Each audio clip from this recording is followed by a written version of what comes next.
Hello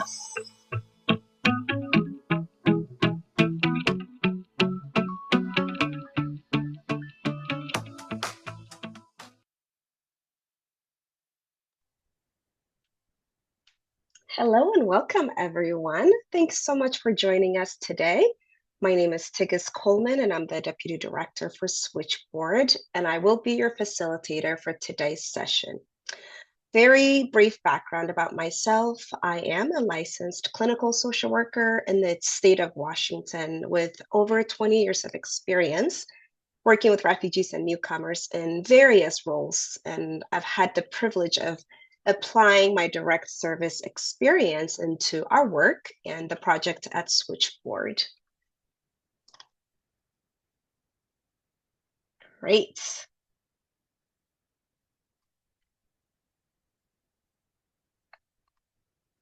And I am joined today by my wonderful colleagues who will be today's roundtable speakers. We have Sarah Diner, who's our research officer, Maya Berman, who's our training officer focusing on client-centered services.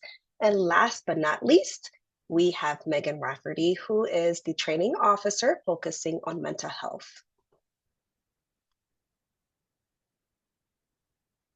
Next. These are our learning objectives that we have for you today.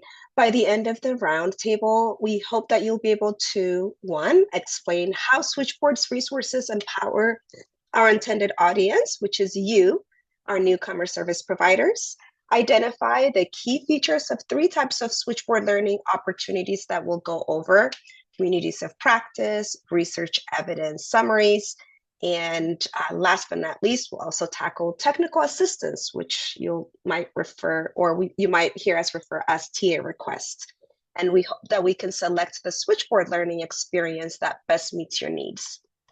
Lastly, we will show you how to submit a TA request for Switchboard if you haven't already, and we can use that as a sample. We'll use a sample problem that you might have experienced or experience, and we'll use that opportunity to walk you through on how to submit a TA request. All right, so to kick off this topic, we'd like to hear from you. And to do this, we would love to use this interactive tool that we call Slido throughout today's webinar. You can join Slido session today in 2 ways. You could either take your cameras and scan it. I see people are already doing that. Or you can also go to slido.com and enter the code that you see on your screen.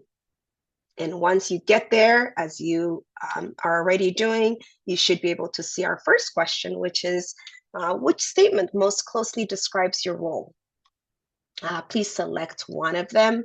I see folks are answering, and as you could see, it's a live poll, so it changes depending on the participations. All right, we'll give it maybe another 5 seconds or so. Wow, pretty even. I love that. All right. This is great. So some folks are saying they provide direct service, which is great. And then we have folks who are who provide support on programmatic or operational activities. And then there's also several of you who lead a program or organization and have the authority to make strategic decisions. And as you can see, that is changing as folks share. Well, this is good to know, and you'll see why we asked this question as we have some reports that we're also, or data that we will share with you all. Next, we have a very short video that provides an overview of what Switchboard is. Do you support refugees and other newcomers in the U.S.? Is it hard to find learning resources to help navigate the resettlement experience? Whether you're a seasoned professional or brand new to your role, Switchboard can help. We are a one-stop resource hub for the resettlement community in the United States. We make it fast, easy, and flexible to get help tailored to your needs. We offer live and self-paced training. Our team needs training on community outreach. Customize learning resources. Can you send me multilingual health videos? Peer-to-peer communities of practice. What case management database do you use? Case consultation. Our agency is working with a family of 6. Research. What mental health interventions are most effective? You can access these learning resources for free anytime via Switchboard's website and mobile app. Visit www.switchboardta.org and sign up for our newsletter to learn more. Together, we can help build capacity across the resettlement community and help refugees and other newcomers thrive.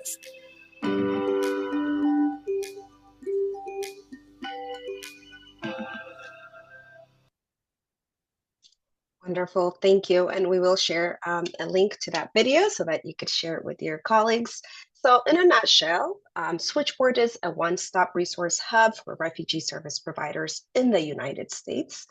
Our overall goal is to provide comprehensive support and guidance to organizations and communities serving newcomers. And through our inclusive and diverse approach, we aim to empower and equip service providers with the tools they need to facilitate successful and sustainable integration for newcomers to the U.S. So we're going to be unpacking each of the essential components of our goal in the next few slides. The first one being comprehensive support and guidance. We are going to walk through what does it mean to actually provide comprehensive support and guidance. What does that look like at Switchboard? We have webinars, we have e-learnings, we have instructor-led courses, research, communities of practice, written resources. We also have other things like podcasts and some onboarding guides that you guys can access. And we have, I think, if you have looked at our websites or our resources, we have over 1,000 resources that might be useful in any of the topics or areas that you might be looking for. All right. So what does comprehensive guide and, all right, sorry. So what we're going to do now is we're going to have you take this Slido again so that we could see what you have accessed before. If you've accessed Switchboard in the past, that is. Which forms of Switchboard support have you accessed in the past? We have folks joining. Thank you again for your participation and for your interaction.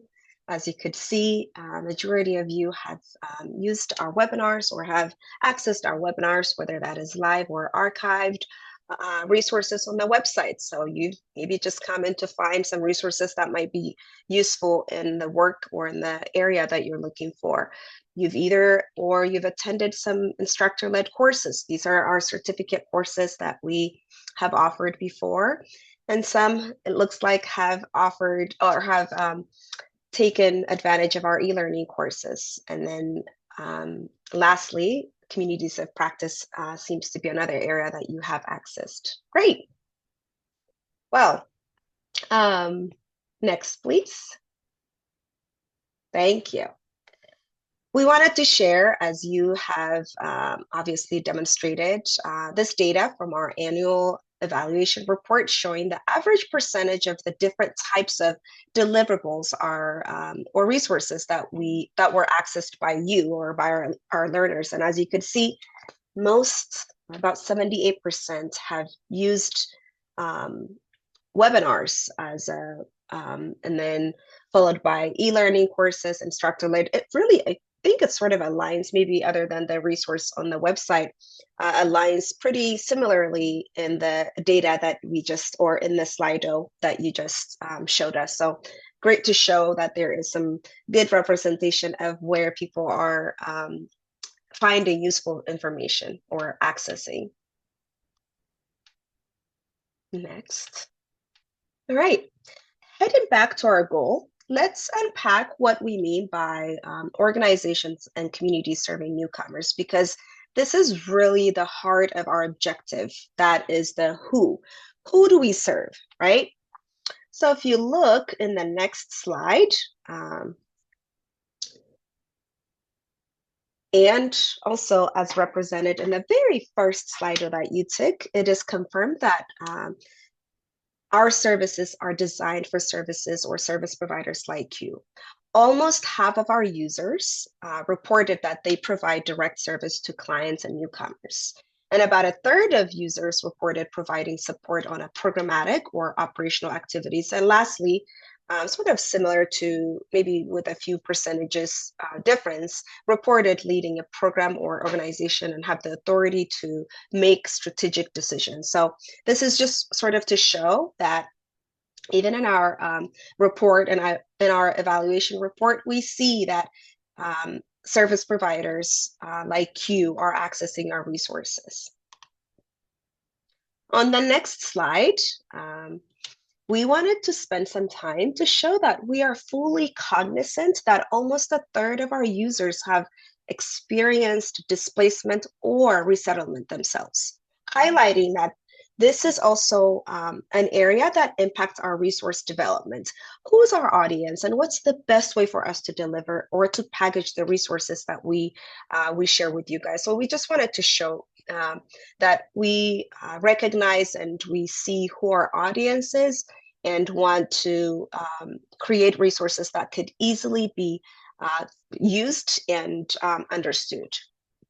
And so on the next slide, one last data to show that there is a positive data from our users, and wanted to share that about 97% of our users say that the content that we have is easy to understand, and 96% report that our materials are useful to the work that they do, which is huge. And I know, having done work or having been a service provider myself, it is really hard to find resources that specifically meet the target or the population that you serve. So this is a really good report for us to have. So for our time today, what we're going to be doing is we're going to be spending some time covering the 3 areas of the support that we provide at Switchboard, focusing on these 3 areas. So to kick us off, I'm going to invite Megan to cover the communities of practice and how we utilize or how we've used that as a platform. Megan, over to you. All right, perfect. Thanks so much, Tigest. So I really wanted to begin with a question for you all. Have you ever felt isolated in your work, or just wished that you could connect with colleagues in similar positions across the United States to improve your work? So I'm seeing some responses come through.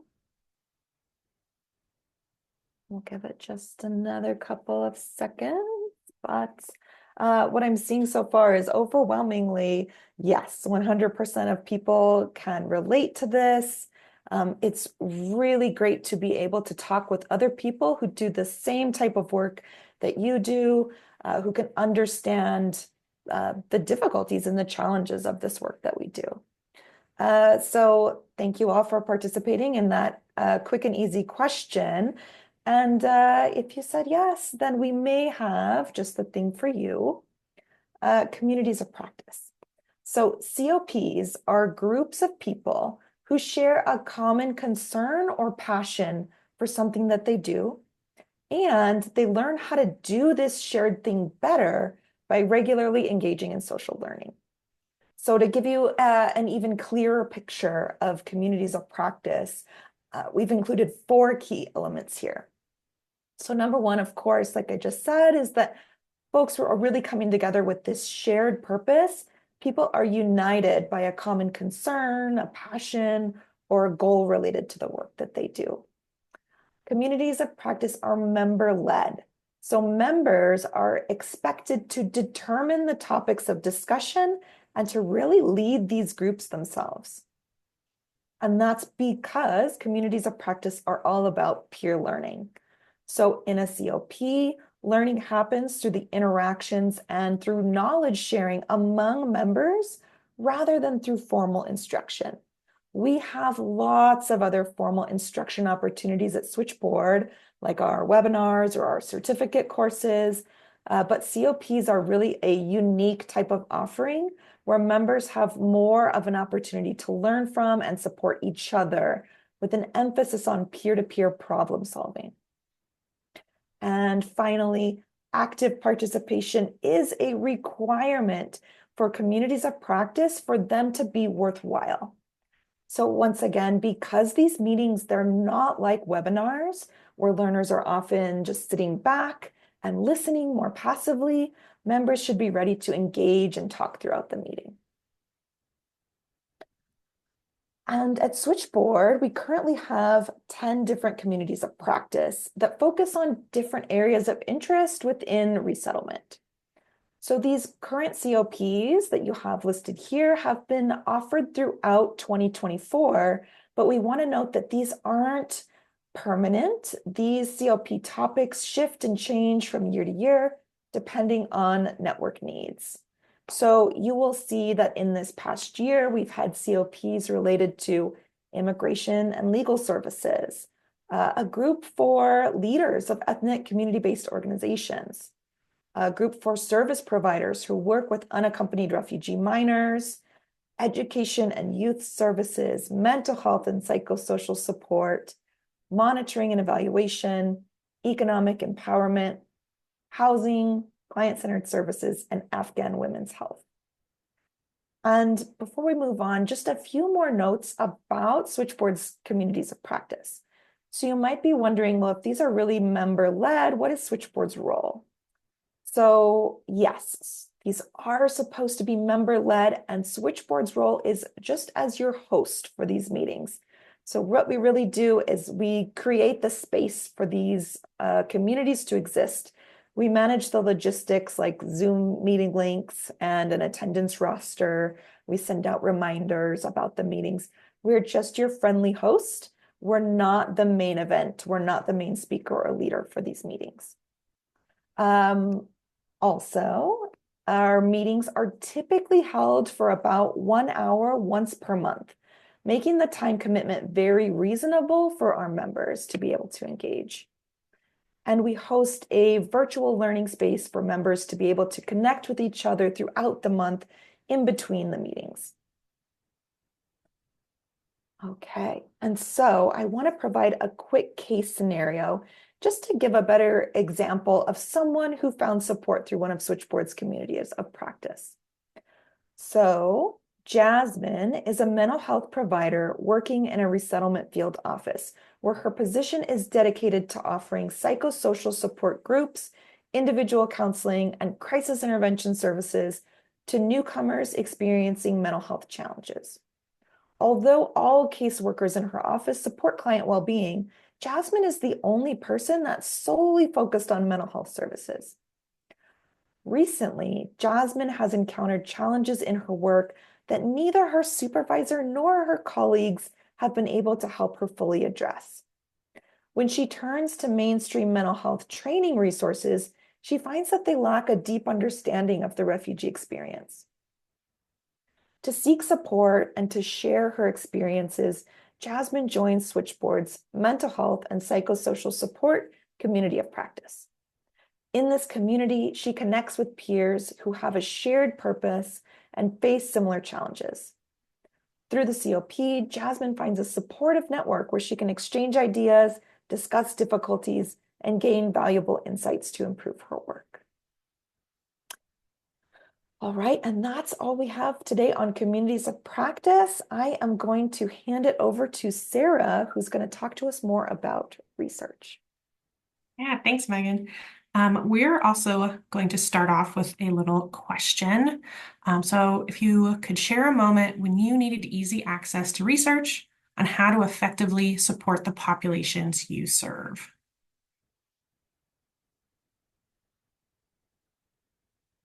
There'll be a little bit of time because you got to type it out this time.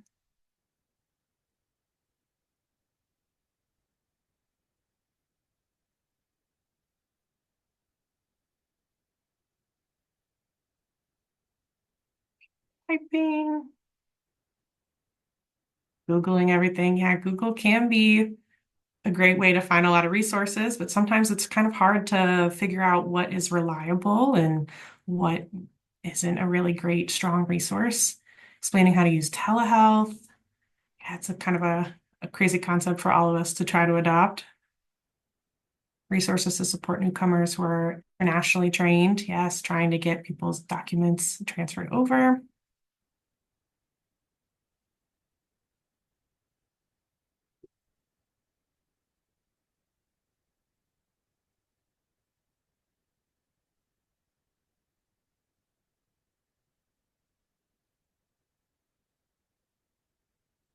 Locking in.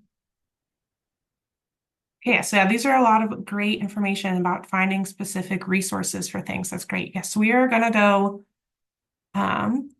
into talking about our evidence summaries, which are a great resource for people if you need to find information on a specific topic. So you go to the next slide. Perfect. So evidence summaries. First of all, what is an evidence summary? An evidence summary is a rundown of different academic articles that talk about the outcomes of various programs that fall within a specific topic. So when we are creating an evidence summary, we are looking for peer-reviewed academic journal articles that cover the outcomes of interventions. What is an intervention? An intervention is a program that is designed to create a positive change in the life of a participant. So examples of interventions are things like peer support groups, education programs, and programs that provide something to the participants, like fresh food, for example. Systematic reviews and meta-analyses are our preferred types of journal articles, and these are articles that compare outcomes of a lot of different interventions and articles all in one. The goal of an evidence summary is to summarize the outcomes of the different articles that meet the criteria to be included. The articles are organized by themes, which are broken up into different headings to make it easier to find information that you're looking for.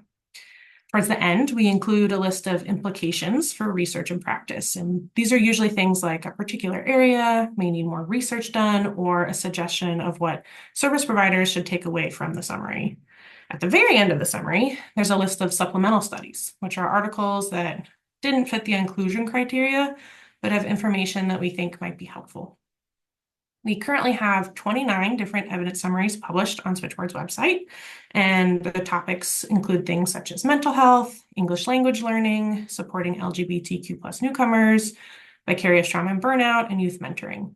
We add about 4 new evidence summaries per year, as well as update 2 previously published evidence summaries to make sure they stay up to date with current available evidence.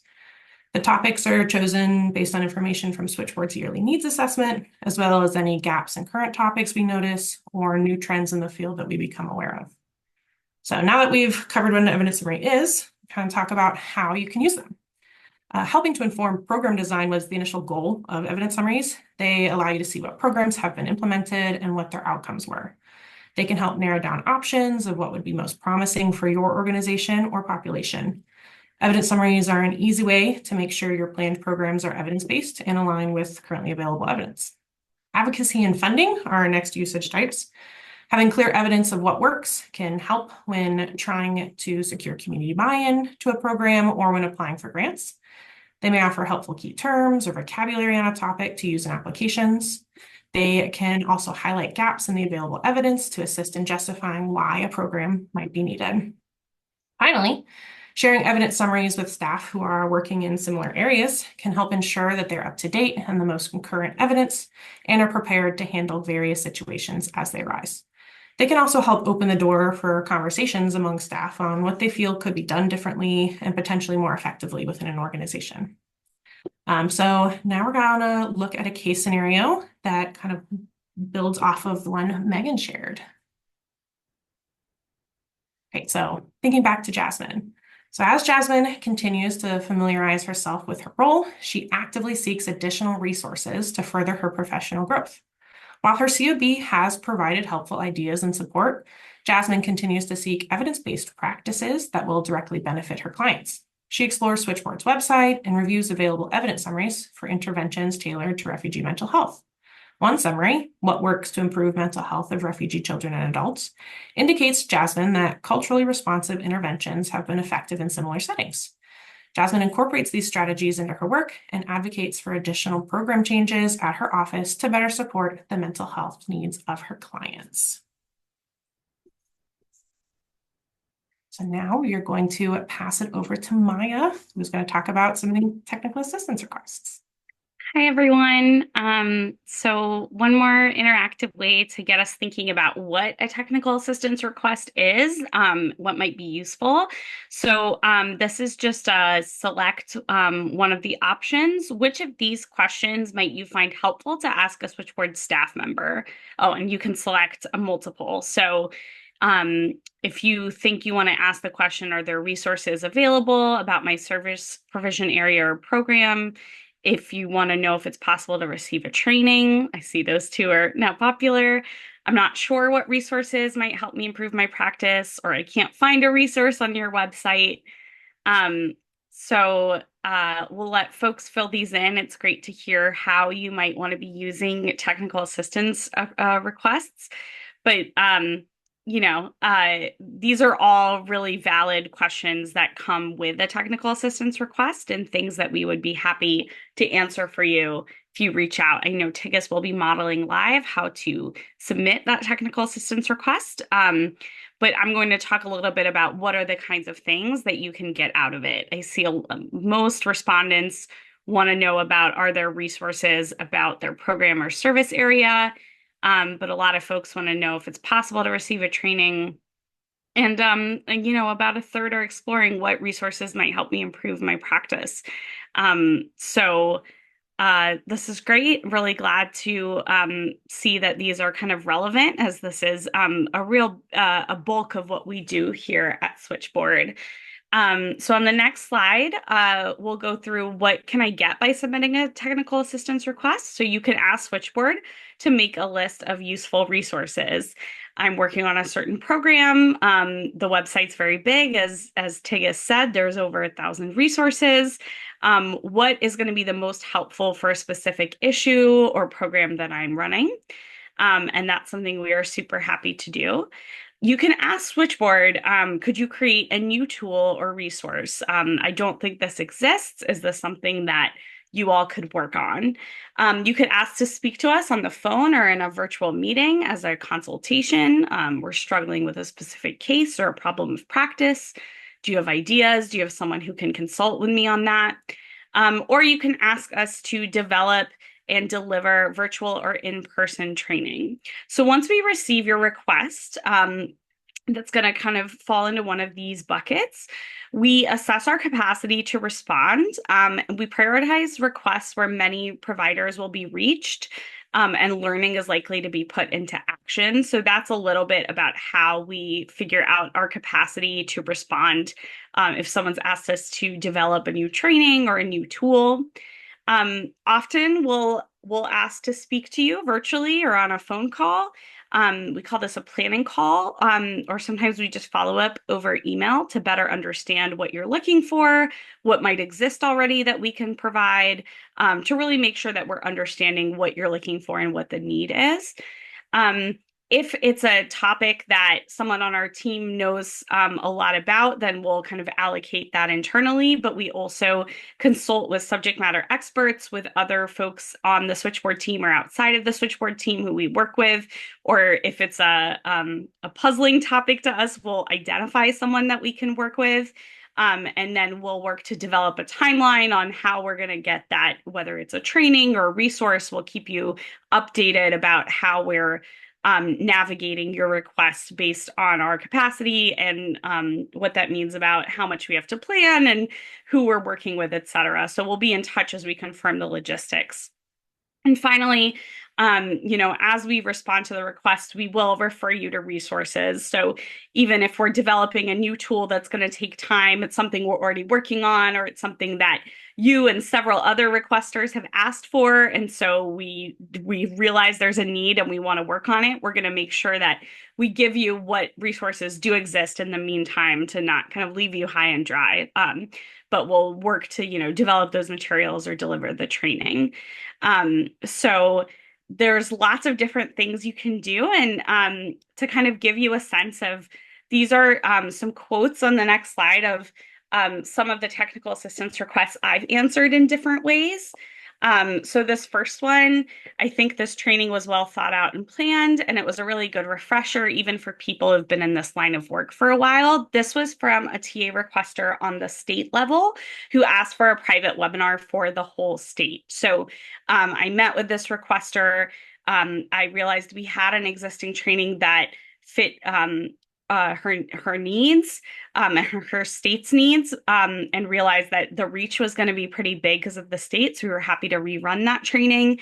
And then she said that it was well tailored to what they were looking for, whether it's for folks who have just joined the field or folks who have been in the field for a while. So next, thank you very much for all the time and effort you put towards finding the best contact and resources for this topic, as well as for sharing the resources already developed around the Ukrainian reparole process. So this was a specific TA request we received around Ukrainian reparole, which is not anyone on our specific team's expertise, but we do have partners who are subject matter experts on this. So we rounded up what resources do exist on our website and the federal government. And then we also made that connection to that subject matter expert for this organization to consult further. In this case, they weren't looking necessarily for a training, but just for resources and a consultation. And we were able to facilitate that connection so that they could get the information they needed from the expert who had it. Thank you so much, Maya, for giving me time to talk to you today. I received your technical assistance resources that could help us to learn more about refugee case management and employment service. I will go through the resource list and inform you of the topics we are interested in to have sessions with you. So this was a TA requester who said, I know my staff needs case management resources. I'm not exactly sure what that looks like. I don't know if I want a specific training. We have a lot of needs. What can you provide? And so what I did was I met with them on Zoom. We talked a lot about their needs. I shared a large resource list of things that could be used. And then as other trainings and learning opportunities became available, I stayed in touch with that TA requester to include his staff so that we could get them the training that they needed in the timeline that worked well for everyone. So finally, it was truly a pleasure participating in the training session. I cannot overstate the value I derived from it. Your dedication, the effort put into organizing such a comprehensive program were evident and greatly appreciated. Very kind words from this participant. This was not someone who directly submitted a TA request, but rather participated in a training that someone else had asked for from their state. And so we want to kind of show that the TA requests go beyond just the person who's asking for the support. That's really our hope, is if whether we're developing a customized training or your TA requests are affecting what tools and resources we're creating or what public webinars we're creating, or even just sending resource lists, that hopefully that information is really reaching lots of people and going to be able to help your colleagues in the field. So we really encourage you to submit a TA request or to have your colleagues submit it. And we hope that these resources will be helpful. So I will pass it back to Tigist to show you how to do that. Great. Thanks so much, Maya. I think you covered actually most of what I will cover, but I'll walk us through just for the sake of showing you how to enter a TA request on our website. So how do you do that? We wanted to take some time to walk you through whatever need that you might have. And as a former unaccompanied refugee minor provider, I chose one that was a little relevant to me. So here is a good example. So a TA requester came in and said, I implement a program for unaccompanied refugee minors, URMs, that has recently seen an increase in clients with substance use issues. So they're looking for resources to support their clients, and they came in and they're asking what kind of support, guidance, or resources Switchboard can provide for them. So here, next slide, please. Thank you. First, what we're going to do is you're going to go to our website, switchboardta.org, and Patricia should also be putting that in there. And then you're going to select the technical assistance page and complete the eligibility request questionnaire that we have for you. Very, very simple 3 questions that are basic information about the service area that and population that you serve. And on the next page, as you could see, you're going to be selecting the topic area that you're looking for resources on. So you would select the topic that best fits your request. We know that sometimes the topic or the area that you might have a need for might fall in multiple areas, which is completely okay. So you might select mental health, you might select health. And so if you feel unsure, just select one topic that meets your priority list. In this box, you will then tell us about the training or support that you're looking for. It would be helpful for you to write information that your challenge that you're tackling, a challenge that you're tackling. What have you tried so far? In this case, our provider is saying, I've tried to find mental health counselors who specialize in substance abuse, but the local providers I found don't have the language capacity or are not familiar with the work of the newcomers. And on the next box, we wanted to understand what you wanted out of the learning objectives. So they wanted to better understand the reasons for recent high rates of substance use among the clients. And then they also wanted to access resources to give a local mental health substance abuse counselor who is working with newcomers. From there, you will select what kind of help you want, whether that is a phone call or a list of resources. And then what we will do is the last section is really your contact information so that we can get in contact with you. As Maya shared, we will likely send some curated resources that might be useful around the topic area that you've identified. We'll also most likely be in contact with you via email or schedule a planning call, which is just a phone call or a Zoom call to hear more about your needs. And then you will just give us this information, which will give us some understanding of the population and the target area that you have. Then from there, you will select the city and the state and submit the TA request. And what happens from here is that we will likely identify a training officer who specializes in one of the topic that you have selected, and then they'll be in contact with you to work through delivering whatever training or technical assistance that you have a need for. Next slide, please. This sort of wraps up our session, and wanted to use this time to bring back our speakers, Sarah, Megan, and Maya, to answer questions that you might have. And I know I've been keeping an eye on the Q&A box, and I have a few questions that I can direct and can start, but please use this time to ask any questions that you might have. The first one is for Megan. It says, hi, Megan. What advice would you provide for a COP with members who are not responsive? How do you generate discussion? Yes, thank you so much for this question. I started typing an answer and it was just getting so long that I'm really glad we have a little bit of time that we can just talk about it right now. So I think that engagement with COPs can be really tricky because service providers just have so much on their plates. It can be really hard for folks to carve out time and then to also be ready to engage actively when they do have finally kind of an hour to themselves. But to begin with, my advice would be just checking in with your members with a feedback survey to get a little bit more information about what barriers might be getting in the way of them engaging more fully, and what they think would help make the meeting more engaging for everyone.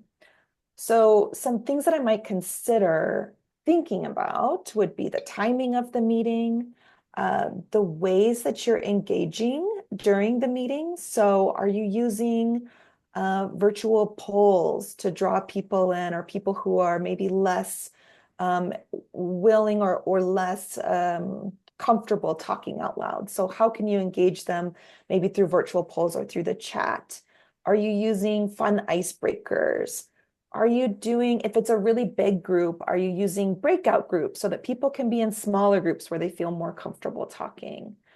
And then also, is there any type of structured agenda so that folks know what to expect in the meeting? Folks know what they're showing up for, what the topic of the discussion is for that month. Those are all ideas that I think could help with a little bit more engagement in the group. I'd also consider about how you have set expectations for the community of practice that let folks know that this is supposed to be a type of meeting where people are actively engaged and leading this meeting themselves. So thinking back to setting expectations in the very beginning. And again, going back to maybe a feedback survey, just gathering more data from your participants about finding out, is this COP meeting their needs? So like, are the topics feeling really relevant to folks, or maybe not? And how might you shift, or how might things change a little bit in order to meet people's needs and get them more interested in actively participating? So that's all my feedback on that topic, but I open it up to anyone else here on the panel who wants to share about how they've engaged their COPs. I think those are great recommendations, Megan, and I know we've utilized almost everything that you have shared, so thank you for that. We have two questions that are similar, so, and I can take this one. The first is, do you provide TA to organizations that do not receive ORR funding? And then a very similar one is, would a request for a training for volunteers who provide direct service be an appropriate TA request, or are the TA requests only for staff who are employed at an agency? So this is actually a really good question. Our services at Switchboard did expand. It used to be for ORR eligible or funded programs before, but we have expanded that to now serve any service providers who are working with ORR eligible clients, meaning if you serve clients who receive any funding or are eligible for ORR services, then that opens up that opportunity for you to work with us. So the question for both is that we definitely do work with folks who are not employed at an agency, and if you're working with newcomers and or refugees, that certainly opens up that opportunity for you to work with us. Anything else, Maya, Megan, Sarah, that I might miss on this? No. All right. I have another one. I'm going to direct this one to Maya. What is a typical timeline for Switchboard to provide a tailored training for an organization or a program? Coming off mute as I was answering another question in the chat. So it really depends, which is a little bit of an annoying answer, but it is true. If you've asked for something that we already have that exists, and we have some time and capacity to get that going, we definitely understand there are more urgent training and technical assistance needs, and so we want to try to meet a timeline that works for you.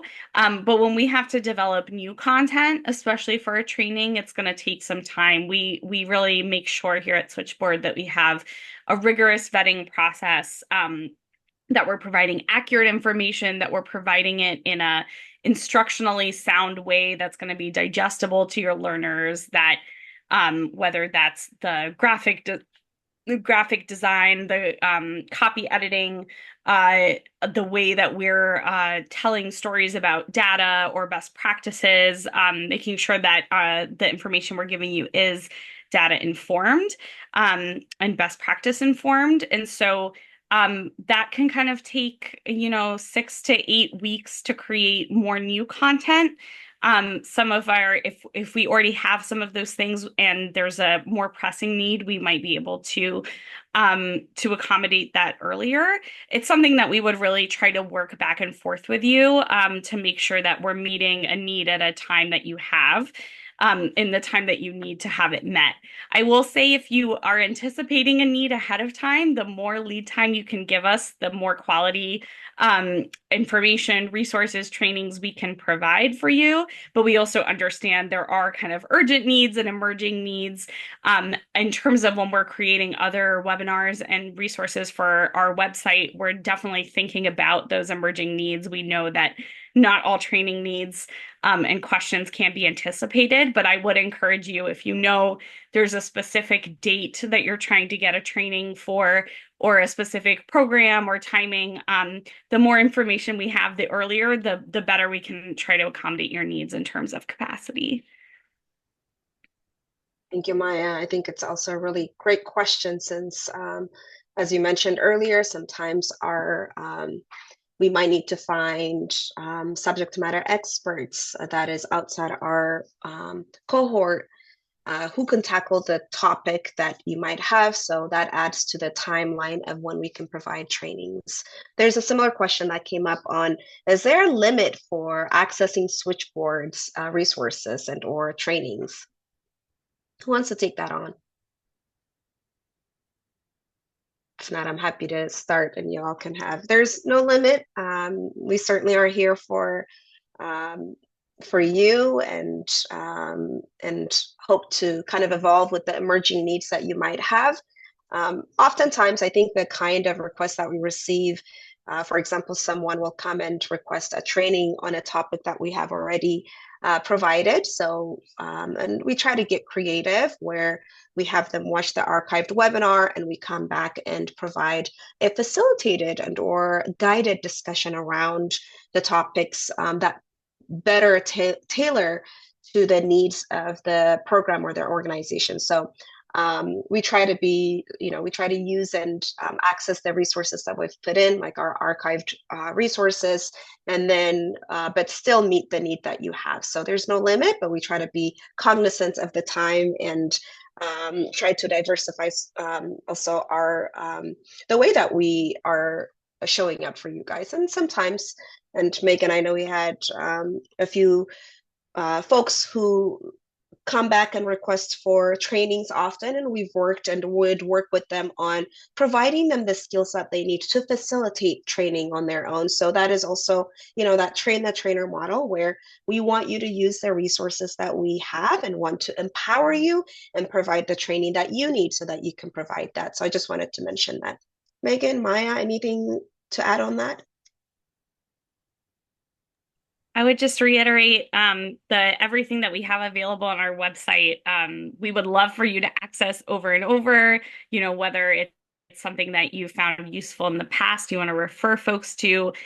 We didn't really talk much in this webinar about e-learning courses, but those are self-paced courses that you can access and re-access the information, and you get a certificate for participating in at the end. And so that's all free and open to the public, and we would just love to see you engaging. So yeah, and I also want to maybe flag one more on that. This year, we were actually very fortunate that we were able to offer a CEUs, right, for we were accredited by NASW, the National Association of Social Work. So that was a huge plus for our learners who we also understand need the credit that they need to towards their licensure. So wanted to plug that in. I'll pause here to get one more question. Sarah, this one is for you. One is, what are some types of, I know you gave an example, what are some types of examples for a TA request for research. And then as you answer that, maybe you can take this question on. How long does it take for you to develop an evidence summary, and what is the process that you use? So two good questions for you, Sarah. Yeah, so types of research-related TA requests can be very dependent on what you're looking for. So like, are you developing a program or you see a problem in your community, the population that you serve, and you're wondering what else people have done to address this problem? What other programs have people done that have been successful? And like, how did they get those started? That is a great way for us to look for the literature, figure out what interventions have already been done, what steps they took, see if one type of intervention might be a little bit better for your population based on certain characteristics, or if you can take a couple different interventions and maybe pull some different things from couple different interventions to meet your need. And then how long does it take to develop an evidence summary? It's generally about 6 weeks from beginning to end. And that's part of that is because we have a pretty heavy review process for them. And so we'll start off with identifying key terms and then use those in various databases to identify potentially relevant articles. And then I'll weed through all those to identify which ones meet our inclusion criteria, read through them, summarize them, and get them into our evidence summary. And then once I have a draft of that done, I send it out to the other members of our research team, as well as an SME on the topic to get their feedback. And then we incorporate all of that feedback and have a great discussion about sort of what the evidence says, make sure everything I've written is clear and matches what we expected to say. So yeah, it's a pretty lengthy, involved process, but we try to make sure they are as robust and clear as we can. Great.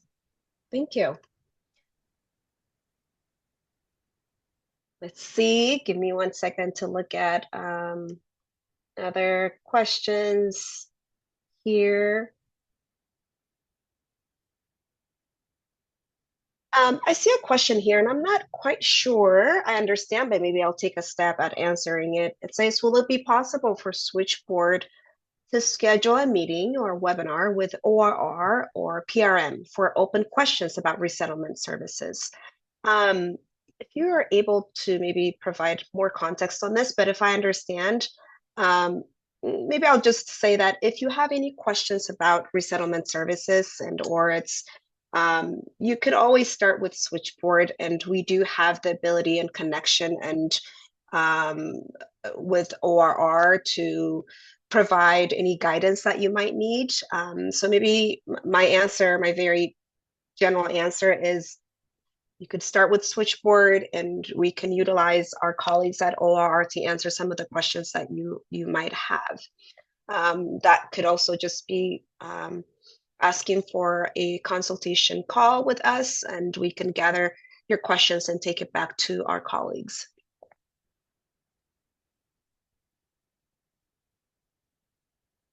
Great.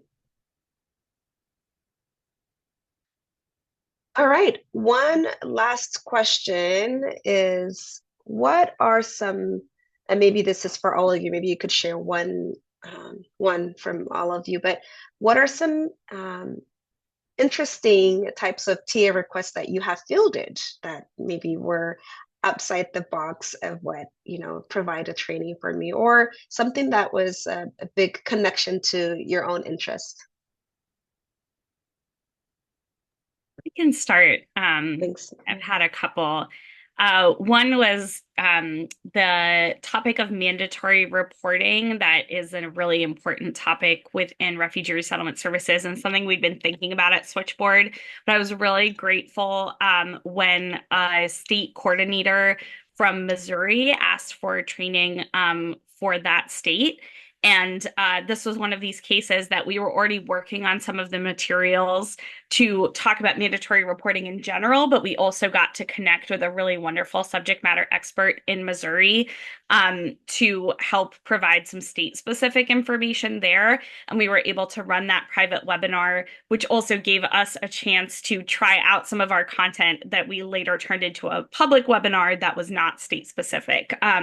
So that was a really great experience. I got to learn a lot about Missouri resettlement, but also to think about mandatory reporting, which I know from my experience in the field is so important.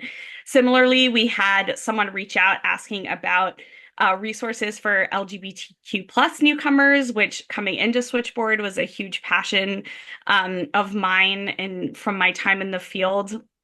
And we informed that person that we were working on some resources, but they actually had someone to connect us to who became a really important partner and subject matter expert in that. And we were able to create even better resources, just knowing both of the appetite for those resources and to be connected with folks who could give us more information and connections to folks with lived experience and other expertise.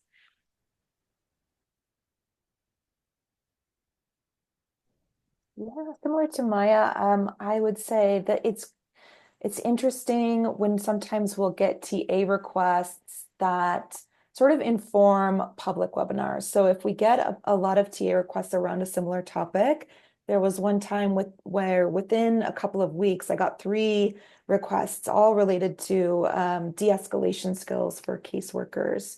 And so rather than providing 3 different private webinars, we decided to make it a bigger public webinar and invite a larger audience to come and join, because we were seeing that must be a trend that was happening throughout the United States, that was a resource that a lot of folks needed. So that's just one that comes to mind. But yeah, that's great.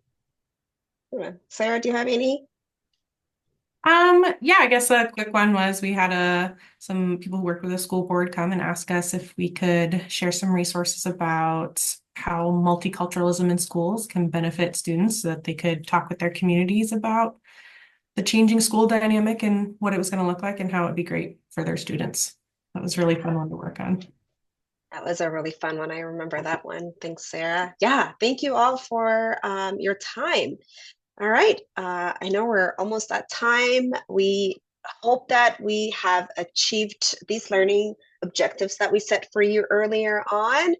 And advancing to the next slide, before we share our recommended resources that I know I've been mentioning throughout this, we hope that you can help us complete the survey if you can scan the code that you see. It's also in the chat if you would rather click on the link. The survey is extremely important to improve our future trainings, and it's just 6 questions and takes less than 60 seconds. So I'm going to pause here and allow you all to take the survey.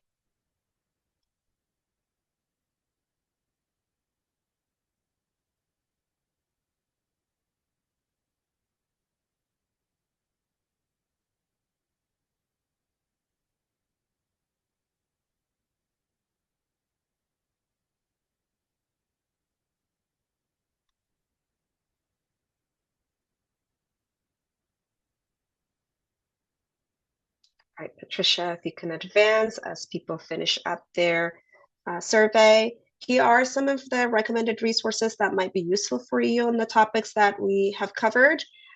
We'll also share this in our follow-up email within 24 hours. We also encourage you to email us directly if you have any questions that were not addressed in today's session. And for more training and technical assistance, stay connected with Switchboard.